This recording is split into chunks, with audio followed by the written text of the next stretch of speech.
வணக்கம் ஸ்டூடெண்ட்ஸ், ஸ்ரீ பாலாஜா வந்து இப்போ நம்ம பார்க்கக்கூடியது வந்து எஸ்ஜிடிக்காக நம்ம ட்ரை பண்ணிட்டு இருக்கோம். அதே சமயத்தில் டிஎன் எக்ஸாம் ட்ரை பண்ணிட்டு இருக்கோம். எக்ஸாம் பாஸ் பண்ணணும், அதற்கான சில வழிமுறைகள் என்னென்ன, எப்படி படித்தா நம்ம பாஸ் பண்ண முடியும், எந்த சப்ஜெக்டை எப்படி படிக்கலாம் அப்படிங்கிறதுல எனக்கு தெரிஞ்ச ஒரு சில டிப்ஸ் நான் சொல்கிறேன். இது வந்து நம்ம ஸ்டூடெண்ட்ஸ் நிறைய பேர் ஃபாலோ பண்ணியிருக்காங்க, அதில் நிறைய பேர் பாஸ் பண்ணியிருக்காங்க. நான் அந்த வகையில் நான் சொல்கிறேன். இப்போ நமக்கு ரொம்ப கஷ்டமா இருக்கக்கூடியது வந்து தமிழ்ல என்னென்ன ஏரியான்னு பாத்தீங்க அப்படின்னா, அந்த இலக்கியம், அந்த பாடல் வரிகள் இருக்குது பாருங்க, அதெல்லாம் கொஞ்சம் கஷ்டமா நமக்கு தெரியும். அதை எப்படி மனப்பாடம் பண்ணிக்கலாம். இன்னொன்னு, வரலாறுல பாத்தீங்க அப்படின்னா இயர்ஸ் எல்லாமே நமக்கு ரொம்ப கன்ஃபியூஸா இருக்கும். இந்த இயர் வந்து 1857 முதல் சுதந்திர போர் அப்படின்னு சொல்லிட்டு நம்ம படிக்கணும்னு வச்சுக்கோங்க. இது எப்படி நம்ம மைண்ட்ல நிற்கும்? இதுக்கெல்லாம் என்னென்ன நம்ம பண்ணனா போதும், இது ரொம்ப பிரச்சனையா இருக்கு சார் அப்படின்னு நிறைய பேர் கேட்டுட்டு இருந்தீங்க அப்படின்னா நான் சொல்றேன், நம்ம அந்த மெத்தட் இப்போ நான் ஃபாலோ பண்ண போறேன். அதை வந்து அந்த மெத்தட் பற்றி நான் இனிமேல் கிளாஸஸ் கொடுக்கலான்ற ஒரு ஐடியா இருக்கு. இப்போ என்ன பண்றேன்னா, தினம் 10 அப்படின்றது இதுக்கு பொருள், அதுக்கு ஒரு டைட்டில் நான் கொடுத்துருக்கேன். தினம் 10 அப்படின்னா பொருள் கூறுக இருக்குன்னு வச்சுக்கோங்களேன்.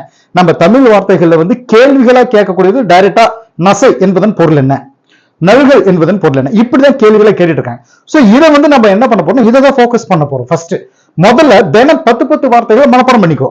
நாளை மறுநாள், நாளைக்கு இல்லை நாளை மறுநாள் இந்த 10ஐயும் ரிமைண்ட் பண்ணி பாருங்க. எது மைண்ட்ல நிக்கலையோ அதை எடுத்து இன்னொரு டைம் படிச்சு பாருங்க. இப்ப இதை மனசுல நிறுத்துறதுக்காக நம்ம என்ன பண்ண போறோம்னா, அந்த பாடல் வரிகளுக்குள்ள போயிட்டு போறோம். அந்த பாடல் வரிகளோட இந்த வார்த்தைகளை நம்ம மனப்பாடம் பண்ணிட்டோம்னா அந்த வரிகளும் மைண்ட்ல நின்னுக்கும். எக்ஸாம்ல கேட்பாங்க, அந்த பாடலுடைய பொருள் என்னன்னு நமக்கு தெரிஞ்சிடும், இந்த வார்த்தையும் மைண்ட்ல நின்னுக்கும். இது எக்ஸாம்ல கேட்பாங்க. இதெல்லாம் நம்ம எக்ஸாம் பாயிண்ட் ஆஃப் வியூவா தான் இப்ப நம்ம டிராவல் பண்ண போறோம். நமக்கு என்ன இங்க தேவை அப்படின்னா, 4 விஷயம் நம்ம தெரிஞ்சுக்கிறோம் அப்படிங்கிறதுக்காக இங்க பெரிய விஷயமா நம்ம எடுத்துக்க வேணாம். நாம எக்ஸாமை பாஸ் பண்ணணும், அதுதான் இங்க நம்ம டார்கெட். நாம படிச்சு எக்ஸாம் எழுதி பாஸ் பண்ணி போஸ்டிங் வாங்கிட்டு அப்புறம் 4 விஷயத்தை நம்ம தெரிஞ்சுக்கலாம், எல்லாத்தையும் நம்ம தெரிஞ்சுக்கலாம். சரிங்களா? எக்ஸாம் பாயிண்ட் ஆஃப் வியூல வரக்கூடிய போர்ஷன் என்னென்ன அப்படிங்கிறது நமக்கு தெரிஞ்ச வரைக்கும் உங்களுக்கு ஒரு சில நான் கொடுத்துருவேன். சரிங்களா? சோ இயர்ஸும் அதே மாதிரி தான். டெய்லி 10 இயர்ஸ் மைண்ட்ல வச்சுக்கோங்க. மேத்ஸ்ல ஒவ்வொரு ஃபார்முலாவை மனப்பாடம் பண்ணி வச்சுக்கோங்க. அது ரிலேட்டடான கணக்குகள் என்னென்னங்கிறத மனப்பாடம் பண்ணி வச்சுட்டோம்னா கிட்டத்தட்ட இதெல்லாம் வந்து சேர்த்து வச்சு ஒரு கால, அதாவது ஒரு கொஞ்ச நாள், ஒரு மாசம் 1.5 மாசம் கழிச்சு பாத்தீங்க அப்படின்னா இது எல்லாமே இவ்வளவு விஷயம் நம்ம மைண்ட்ல நிக்குதா அப்படின்னு உங்களுக்கு ஆச்சரியமா இருக்க மாதிரி உங்களுக்கு தோணும். சரிங்களா? அதே சமயத்தில் பாத்தீங்கன்னா இதுக்கு ஒரு கண்டினியூட்டி இருக்கும்போது மைண்ட்ல நல்லாவே நிற்கும். சரி, இப்ப தமிழ்ல பொதுவா நம்ம எடுக்கும்போது பொருள் கூறுகளை டெய்லி 10 பொருள் கூறுகள் உங்களுக்கு வந்துடும். எப்படி என்ன அப்படிங்கிறது இந்த கிளாஸ் மூலியமா நான் உங்களுக்கு சொல்லிடுறேன். அதுக்கு முன்னாடி தமிழ் இலக்கியம் அப்படிங்கிற டாபிக் உள்ள என்ட்ரி ஆகிறதுக்கு முன்னாடி படிக்கிற மெத்தட் எது நம்ம படிக்கணும்னு சொல்லி நம்ம படிக்கக்கூடிய மெத்தட் இருக்கு பாருங்க. அதை வந்து இப்ப பார்த்தோம் அப்படின்னா, தமிழை பொறுத்த வரைக்கும் 14 மேல் கணக்கு நூல்கள், 14 கீழ்கணக்கு நூல்கள், இதெல்லாம் நம்ம படிச்சுட்டோம். சரிங்களா? 5 காப்பியங்கள், 5 காப்பியங்கள், இது எல்லாம் வரிசையா நம்ம புக்ல கொடுத்துக்கூடிய ஸ்கூல் புக்ல 6th to 12th இருக்கக்கூடிய அந்த இதை வந்து ஒரு ஆர்டர் வைஸா மைண்ட்ல வச்சுட்டோம்னா அப்பப்ப ரிமைண்ட் பண்ணி பாக்குறதுக்கு நமக்கு ஒரு கண்டினியூட்டி கிடைக்கும். இப்ப என்னன்னா 14 மேல் கணக்கு நூல்கள் அப்படிங்கிறது 8 தொகை 10 பாட்டு நூல்கள் இருக்குன்னா நற்றிணை இருக்கு, குறுந்தொகை இருக்கு. அப்ப நற்றிணைங்கிறது எங்க நமக்கு வந்திருக்கு, 11th ஒரு இடத்துல வந்திருக்கு. குறுந்தொகைங்கிற எங்க வந்திருக்கு, 9th 11th கொடுத்துருப்பாங்க. அப்ப இது எல்லாம் நம்ம என்ன பண்ணுவோம், ஒரு இடத்துல தொகுத்து வரிசையா நம்ம படிச்சுன்னு வச்சுக்கோங்களேன். இதுதான் எக்ஸாம் பாயிண்ட் ஆஃப் வியூல நம்ம, அதாவது என்ன சொல்றோம்னா, அந்த நூல் மனசுல ஒரு கண்டினியூட்டியா நிற்கும். அப்ப எக்ஸாம்பிள் போய் உட்காரும் பொழுது பாத்தீங்கன்னா ஒரு கண்டினியூட்டி நமக்கு கிடைக்கும் பொழுது அழகா என்ன சொல்றது, அந்த கேள்விக்கு இதுதான் ஆன்சர் நம்ம பண்ண முடியும். இப்ப என்னன்னா, இப்போ 6th to 12th இருக்கக்கூடிய நூல்களை வரிசையா நம்ம படிக்கும்போது அதுக்கு ஒரு கண்டினியூட்டி இருக்காது. இப்போ இதுல வந்து கம்பராமாயணம் கொடுத்துருப்பாங்க, ஒரு திடீர்னு வந்து சிலப்பதிகாரம் கொடுத்துருப்பாங்க, அதுக்கு என்ன ரிலேஷன் எதுவுமே தெரியாது. பாத்தீங்கன்னா போட்டு இன்னும் கொஞ்சம் ஸ்ட்ரெயின் பண்ணி மைண்ட்ல செட் பண்ண வேண்டியதா இருக்கும். பட் இது என்ன ஆகும்னா, 14 மேல் கணக்கு இதுதான், 8 தொகை 10 பாட்டு, 14 கீழ்கணக்கு 4 4 மணி 4 40 5 30 கணக்கு, இப்படி வரிசை போகும். அப்ப 30 திருக்குறள் அதுலயே வந்துருது. 5 பெரும் காப்பிகள், சிலப்பதிகாரம் மணி மேல வழியா பார்த்தீங்கன்னா அது வரிசை வந்துடும். 5 சிறு காப்பிகள், நாககுமார் காமி, உதயகுமார் காமி சொல்லிட்டு அது வரிசை நமக்கு வந்துடும். அப்ப இதுல இருந்து நமக்கு என்னென்ன கொடுத்துருக்காங்க, நீலகேசி கொடுத்துருக்காங்களா, ரைட், அது வந்து நம்ம மனப்பாடம் பண்ணிக்கிறோம். அப்ப வந்து 5 காப்பிங்கன்றப்ப நம்ம ஒரு இடத்துல உட்காந்துருக்கும் போது பாத்தீங்கன்னா ரிமைண்ட் பண்றோம். நமக்கு வந்து தமிழ்ல வந்து 14 மேல் கணக்கு நூல்கள், 14 கீழ்கணக்கு நூல்கள், 8 தொகை 10 பாட்டு, 4 4 மணி 5 50 அப்படிங்கிறப்ப பாத்தீங்கன்னா 6th to 12th இருக்கிற நூல்கள் எல்லாத்தையும் நம்ம இப்படி தொகுத்து ஒரு ஆர்டர் வைஸா ஒரு சங்கிலி தொடர் மாதிரி நம்ம வச்சுட்டோம் அப்படின்னா ரிமைண்ட் பண்ணி பார்க்கறதுக்கு நமக்கு வசதியாகவும் இருக்கும். அதே சமயத்துல புக்ல எந்த நூலும் மிஸ் ஆயிருக்காது. அதே மாதிரி 14 மேல் கணக்கு அத்தனை நூல்கள் படிக்கணும்னா அப்படியே கிடையாது, அதுல இருந்து ஒரு சில நூல்கள் மட்டும் தான் படிக்கிறதா இருக்கும். சோ இப்படி வந்து நமக்கு படிக்க வேண்டிய நூல்கள் என்னென்ன, எத்தனை நூல்கள் இருக்கு, படிக்க கூடாத நூல்கள் என்னன்றது இந்த டைட்டில் வைஸா நம்ம மைண்ட்ல வச்சுக்கணும். இது ஒரு முக்கியமான ஒரு வேலை இதுல. சரிங்களா? ரைட், இப்ப நம்ம கிளாஸுக்கு போக ஆரம்பிச்சலாம். அளவுல பேசாம 14 மேல் கணக்கு, 14 கீழ்கணக்கு, 5 காப்பியம், 5 காப்பியம், சிற்றிலக்கியங்கள், தூது உலா இப்படி வருது பாருங்க. அந்த சிற்றிலக்கியங்கள், வழிபாட்டு பாடல்கள், அதாவது நம்ம இந்து மதம், கிறிஸ்துவ மதம், இஸ்லாம் மதம், அதே மாதிரி இது சமண மதம், புரியுங்களா, பௌத்த மதம், இது சம்பந்தப்பட்ட நூல்கள், அந்த புலவர்கள் இயற்றிய நூல்கள். இப்ப பாருங்க, நம்ம இந்து மதத்துல நிறைய வரும். அதாவது சைவம் வைணவம் அப்படின்னு சொல்லிட்டு அந்த இவங்க என்ன சைவ சமய குறவர்கள், சைவ அடியார்கள், இந்த பக்கம் ஆழ்வார்கள். அந்த இதுல வந்து இந்துக்கள் நம்ம படிப்போம், தேவாரம் இது போன்ற நூல்கள் எல்லாம். சரி, இப்ப இதுல வந்து பாருங்க, நம்ம முஸ்லீம்கள் வந்து சீராப்புராணம், உமர் புலவர் எழுதின சீராப்புராணம், அதே கிறிஸ்துவ பார்க்கும்போது எச்.ஏ. கிருஷ்ணபிள்ளை எழுதின ரச்சனை யாத்திரிகம், இதெல்லாம் நம்ம படிப்போம். ஸோ இது என்னன்னா, நம்ம ரிமைண்ட் பண்ணி பாக்குறதுக்கும், இந்த இடத்துல நம்ம இன்னும் நம்ம மைண்ட்ல நிக்கல, இதை மட்டும் நம்ம தனி எடுத்து வச்சு படிப்போம் அப்படின்னு சொல்லிட்டு நம்ம ரிமைண்ட் பண்ணி பாக்குறதுக்கும் ரொம்ப வசதியா இருக்கும். அந்த ஒரு பாயிண்ட் ஆஃப் வியூ நம்ம ரெடி பண்ணியிருக்கேன். இதுல என்ன அப்படின்னா, 11 மேல் கணக்கு நூல்கள், 8 தொகை உங்களுக்கு தெரியும், நல் நற்றினை, நல்ல குறுந்தொகை, ஐங்குறுநூறு, ஒத்த பதிட்டு 10, ஓங்கு பரிபாடல், கட்டெறிந்து ஒரு எத்தும் களி அப்படின்னா கலித்தொகை. ஏன்னா அந்த அடைமொழியோட மனப்பாடம் பண்ணிட்டு வச்சுக்கோங்களேன், எக்ஸாம் இது கூட கேட்கறதுக்கு வாய்ப்புகள் இருக்கு. அகநானூறு, புறநானூறு, அதாவது அகம்புறம் என இத்திருந்த 8 தொகை அப்படின்னு சொல்லிட்டு நம்ம படிப்போம். அதே மாதிரி பாருங்க, 10 பாட்டு, அதாவது திருமுருகாற்றுப்படை, பொருணராற்றுப்படை, பெரும்பானாற்றுப்படை, சிறுபானாற்றுப்படை, கூத்தராற்றுப்படை அல்லது மலைபடுகடாம், இந்த ஆற்றுப்படைகள் 5 அப்படின்னு சொல்லிட்டு வரிசை படிப்போம். அடுத்த ஒரு 5 குறிஞ்சி, முல்லை, மருதம், நெய்தல், பாலைன்ற மைண்டில் வச்சுட்டோம்னா, குறிஞ்சி பாட்டு, முல்லை பாட்டு, மதுரை காஞ்சி, நெடுநல்வாடை, பட்டினப்பாலை அப்படின்னு சொல்லிட்டு அந்த 10 நூல்களை நம்ம மைண்டில் வச்சுக்கலாம். சரி, இப்ப ஃபர்ஸ்ட் எடுத்ததுமே இது வந்து பாருங்க, நல் நற்றினை வரக்கூடிய இந்த நற்றினை நூல் இருந்தா நமக்கு இது எடுக்கப்பட்டது. நற்றினை இந்த போர்ஷன் பாத்தீங்க அப்படின்னா நற்றினையில் தான் நம்ம எடுத்திருக்கோம் ஃபர்ஸ்ட் நூல்களா. இது வந்து நம்ம வரிசையா போக ஆரம்பிச்சிடலாம். இந்த பொருள் கூறுக தினமும் 10 நம்ம மைண்ட்ல வச்சுட்டோம்னா, நம்ம சொன்ன ஒவ்வொரு மெத்தடும் நம்ம எக்ஸாம்குள்ள ஃபாலோ பண்ணிட்டு வருவோம். ஃபாலோ பண்ணிட்டு வந்தோம்னா கண்டிப்பாக நமக்கு டோட்டலி 6 to 12 கூட இருக்கக்கூடிய பொருட்களுக்கு அத்தனையுமே மைண்டுக்கு வந்துடும். சரிங்களா? இப்ப இதுல ஃபர்ஸ்ட் எதுவுமே பிரசம் அப்படின்னா தேன் அப்படின்னு வந்திருக்கு. அப்படின்னா இந்த நற்றினையில் வந்து என்ன கொடுத்துருப்பாங்கன்னா, பிரசம் கலந்த வெண்சுவை தீம்பால் விரிகதிர் பொற்களத்து ஒருகை ஏந்தி சொல்லிட்டு அந்த பாடல் வரிகள் ஆரம்பிக்கும். பிரசம் கலந்த வெண்சுவை தீம்பால், பிரசம்னா தேன், இது உங்களுக்கு தெரியும். அதாவது தேன் கலந்த வெண்சுவை தீம்பால், அதாவது பால் உணவு. சரிங்களா? வெண்சுவை தீம்பால் அப்படின்னு சொல்லக்கூடியது, அதாவது தேன் கலந்த பால் உணவு அப்படிங்கிறது அங்க சொல்ல ஒரு விஷயம். இதை வச்சு மைண்ட்ல அங்க வச்சுக்கோங்க. அந்த பிரசம்னா தேன் அப்படிங்கிறது வெண்சுவை தீம்பால் பால் உணவுன்னு நம்ம சொல்லுவோம். விரிகதிர் பொற்களத்து ஒளிமிக்க, அதாவது ஒளி அதிகம். விரிகதிர் அப்படின்னா கதிர், ஒளிக்கதிர் எப்படி வருது பாருங்க, அது மாதிரி ஒளி வீசக்கூடிய பொன்னாலான ஒரு பாத்திரம். அந்த பாத்திரத்துல தேனு, பால் சுவை, இதெல்லாம் பால் உணவு இதெல்லாம் வச்சிருக்காங்க அப்படின்னு சொல்லிட்டு சொல்லுவோம். விரிகதிர் பொற்களத்து அப்படின்னு ஒளிமிக்க பொற்களத்தில் ஒருகை ஏந்தி பண்ண அந்த பாடல் வரிகளை வந்து செவிலியர் வளர்ப்பு தாய், அவங்க வந்து ஒரு கையில் ஏந்தி ஒரு குழந்தைய சாப்பாடு ஊட்டி விடுறதுக்காக இந்த நற்றினையில ஒரு பாட்டு சொல்லுவாங்க. இந்த கதை வந்து ஷார்ட்டா மைண்ட் வச்சுட்டீங்கன்னா அடுத்து என்ன வார்த்தைகள் வந்தாலும் நம்ம இதை ஓரளவுக்கு கெஸ் பண்ணிடலாம். இப்ப ஒண்ணு கிடையாது. பிரசம் கலந்த வெண்சுவை தீம்பால் விரிகதி பொற்களத்து ஒரு கை ஏந்தி, அதாவது புடைத்தல், அதாவது புடைப்பின் சுற்றும் பூந்தலை சிறுகோள் அப்படின்னு சொல்லிட்டு வரும். ஒரு கை ஏந்தி புடைப்பின் சுற்றும் பூந்தலை சிறுகோள் அப்படின்னு சொல்லிட்டு அந்த பாடல் வரிகள் போயிட்டு இருக்கும்.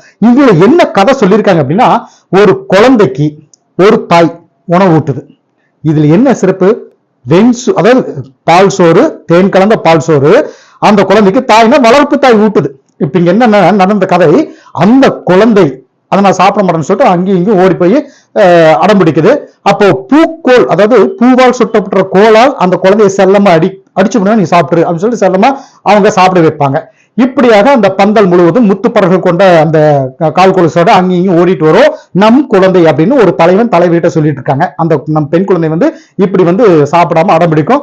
அப்ப செவிலி தாய், வளர்ப்பு தாய் வந்து ஒரு பேர் ஒன்று அடிச்சுக்கணும்னு சொல்லிட்டு இப்படி செல்லமா அவங்கள மிரட்டி சாப்பிட வைக்கும். அப்படிப்பட்ட பெண் குழந்தை தன் கணவன் கொல்லன் சொல்றது, அதாவது தன் கணவன் வீட்டுக்கு சென்ற பிறகு அங்க வறுமை அதிகமா இருக்கும். அந்த வறுமையிலும் ஒரு வேளை விட்டு ஒரு வேளை சாப்பிடக்கூடிய பக்குவம் எப்படி வந்தது அப்படின்ட்டு தன் தலைவன் வந்து தலைவி கிட்ட சொல்ற மாதிரி இந்த பாடல் வரிகள் போயிட்டு இருக்கோம்.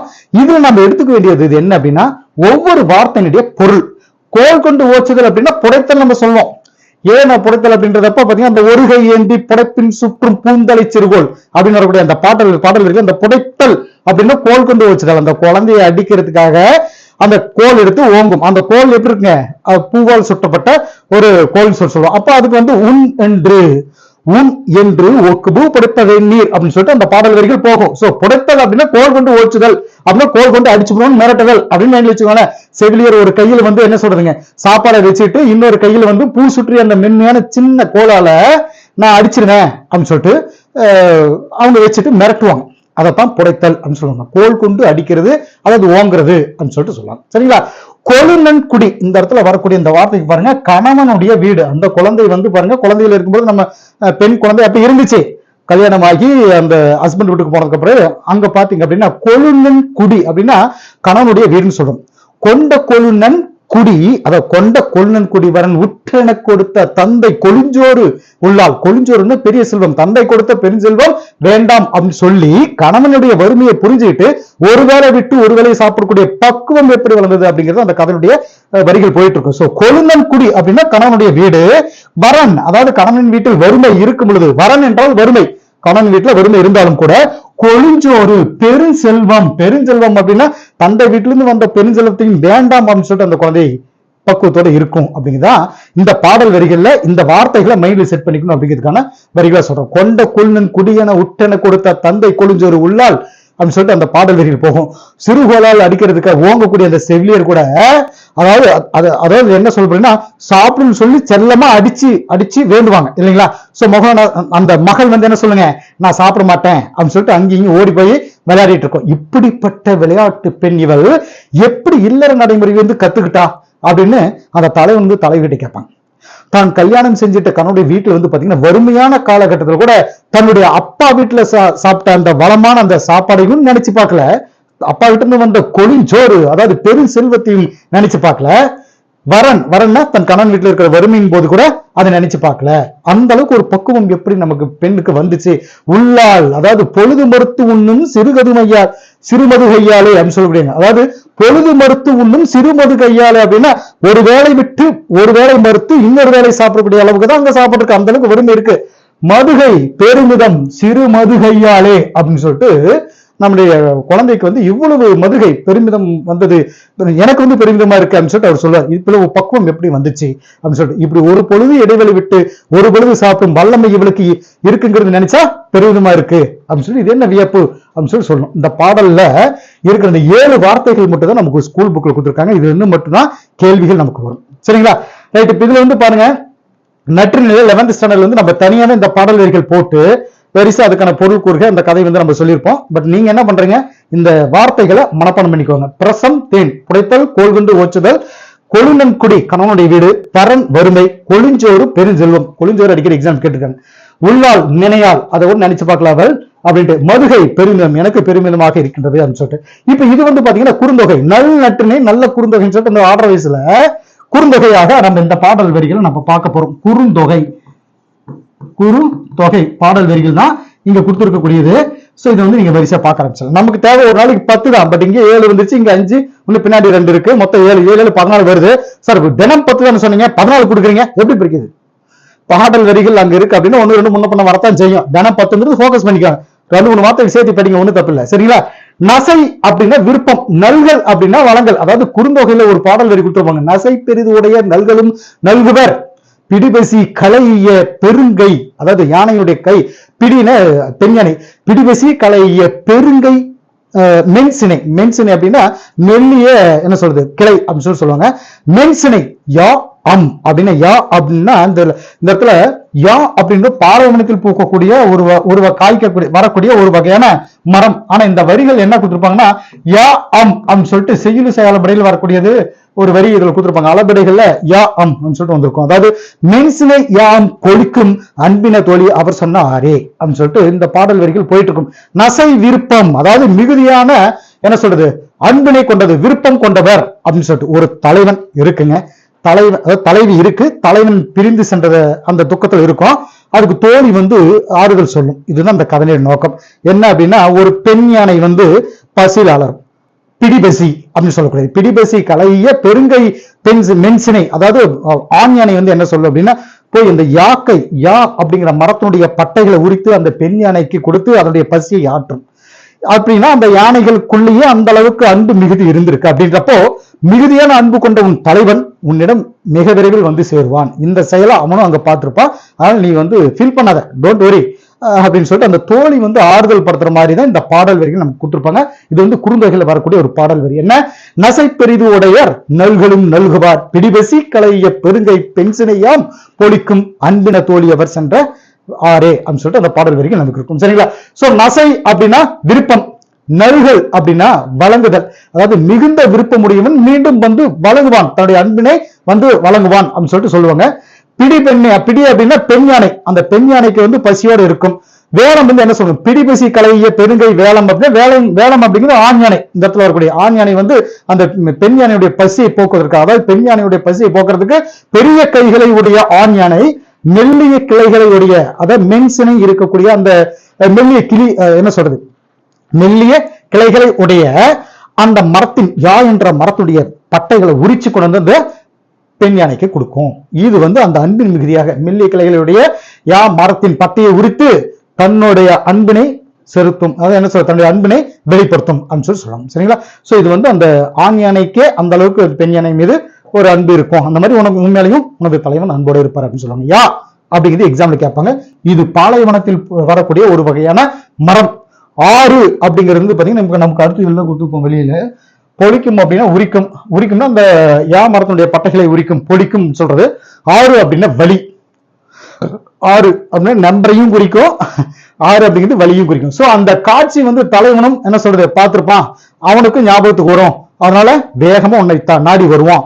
அதனால நீ ஒண்ணு ஃபீல் பண்ண வேணாம் அப்படின்னு சொல்லிட்டு ஒரு தோழி வந்து தன் தலைவி கிட்ட ஆறுதல் படுத்துற மாதிரியே இந்த பாடல் வரிகள் நம்ம கொடுத்துருப்பாங்க. சோ நமக்கு இங்க தேவையான என்ன, ஆறு வழி பொழிக்கும் உரிக்கும் அப்படின்னு சொல்லிட்டு இதில் கொடுத்துருக்குது. இந்த லைன் எல்லாரும் படிச்சுக்கோங்க. யா என்பது ஒரு வகையான மரம், வேலம் ஆண் யானை, பிடி பெண் யானை, நல்கல் வழங்குதல், நசை என்றால் விருப்பம். சரிங்களா? சோ இந்த நிகழ்வுகளையும் இந்த வார்த்தைகளையும் மைண்ட்ல மனப்பாடம் பண்ணிக்கோங்க. இதை வந்து எத்தனை பேர் மனப்பாடம் பண்ணீங்களோ பார்க்காம எழுதி பார்த்து வாட்ஸ்அப்ல அனுப்பி வைங்க. சரிங்களா? சார் நான் அதை எப்படி பார்க்காம எழுதி அனுப்புறேன்னு உங்களுக்கு எப்படி தெரியும்? அது உங்க மனசாட்சியே தெரியும். ஒரு ஆறுதலுக்காக தான். எல்லாருமே டீச்சர்ஸ் நீங்க ஏமாந்து மாட்டீங்க, ஏமாத்தினாலும் உங்களையே நீங்க ஏமாத்திட்டு பொருள். சரிங்களா? ரைட். இப்போ வந்து இந்த கிளாஸஸ் எப்படி இருந்தது, தினம் 10 இப்படியே கண்டினியூ கொண்டு போலாமா இல்ல வேற மாதிரி கொண்டு போலாமா அப்படிங்கறது உங்களுடைய சஜஷன் நீங்க சொல்லுங்க. Okay students, thank you.